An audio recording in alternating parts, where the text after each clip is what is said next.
Hi, I'm Malcolm Larson, and I'll be presenting to you guys about Tourette syndrome.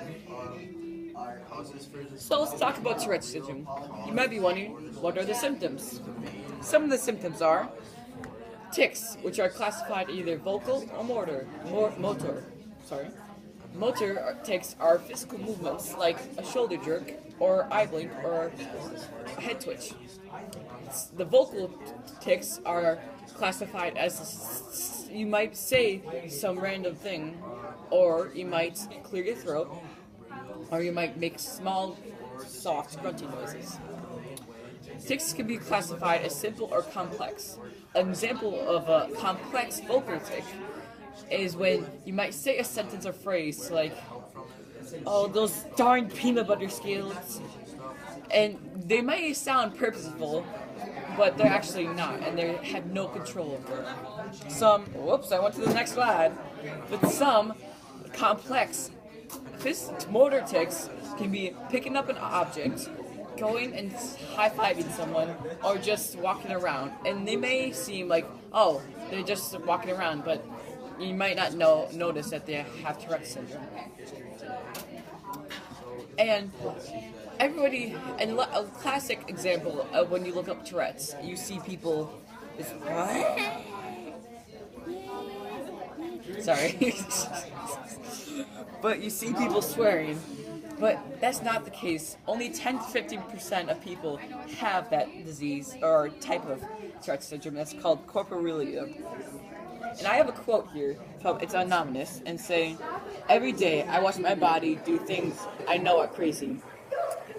It's the worst feeling, having your brain tell you to do something you do not want to do, but being unable to not do it. This is the reality of living with Tourette syndrome."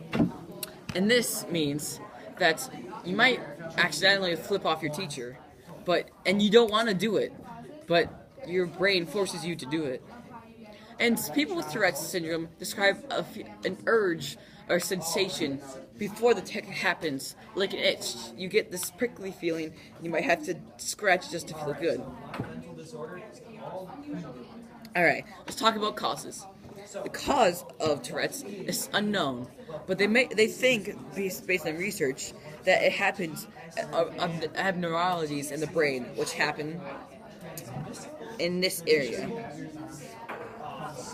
And it's genetic, but it degenerates per tradition, or family generation.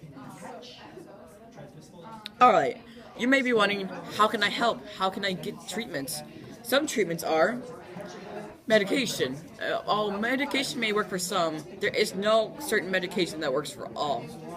And some require training just to ignore the tics. And some, they just go away. Alright, how to help. Don't bring up their tics. Don't make them obvious. And, of course, they might not actually have Tourette's. If you see your loved one just jolting around, to classify if they have Tourette's, they have to have vocal and motor tics for at least a year. And places where you can get help is in Milwaukee. There's lots of psychiatrists in Milwaukee. Alright, famous people who have Tourette's. We have Tim Howard, our goalkeeper for the U.S. team. David Beckham has Tourette's. And Wolfgang Armada Mozart has Tourette's. So, I hope you enjoyed my presentation.